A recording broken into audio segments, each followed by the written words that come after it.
Hello and welcome Adobe Premiere প্রোর এই quick টিউটোরিয়ালে আমরা দেখব আমরা আমাদের ফুটেজ এবং ক্লিপগুলোকে কিভাবে খুব সহজেই কাট দিতে পারি।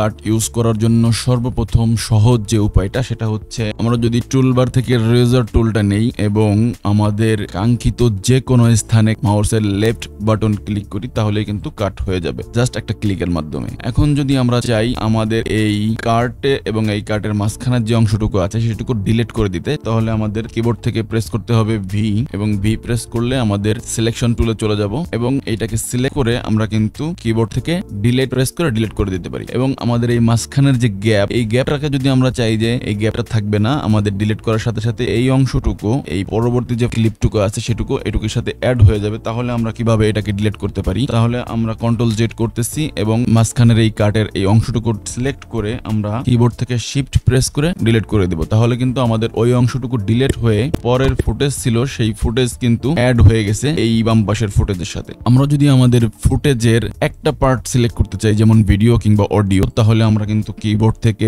অল্টার প্রেস করে যেটার উপরে ক্লিক করব সেই পার্টটা সিলেক্ট হয়ে যাবে। আমি যদি চাই শুধু অডিও পার্টটা সিলেক্ট করতে তাহলে কিন্তু কিবোর্ড থেকে অল্টার প্রেস করে অডিও পার্টটা সিলেক্ট করতে পারবো। আবার যদি চাই শুধু ভিডিও পার্টটা সিলেক্ট করতে তাহলে কিবোর্ড থেকে অল্টার প্রেস করে আমরা কিন্তু এই ভিডিও পার্টটাকে সিলেক্ট করতে পারবো। এখন আমি কন্ট্রোল জেড করছি। আমরা যদি আমাদের টাইম লাইনটাকে যে কোনো স্থানে রেখে তারপরে কাট দিতে চাই তাহলে কিন্তু আমরা কিবোর্ড থেকে কন্ট্রোল কে প্রেস করলে আমাদের এখানে কাট হয়ে যাবে। কন্ট্রোল জেড করতেছি। টাইম লাইনের ডান সাইডের যে ফুটেজটুকু আছে সেটুকুকে একবারে বাদ দিয়ে দেওয়ার জন্য, ডিলিট করার জন্য আমরা কিন্তু কিবোর্ড থেকে ডাব্লিউ প্রেস করব। আমি আবার কন্ট্রোল জেড করতেছি। এখন আমি যদি চাই আমার এই টাইম লাইনের বাম পাশের এইটুকু রিমুভ করে দিতে তাহলে আমি কিন্তু কিবোর্ড থেকে কিউ প্রেস করব। আশা করি টিউটোরিয়ালটি খুবই হেল্পফুল ছিল আপনাদের জন্য।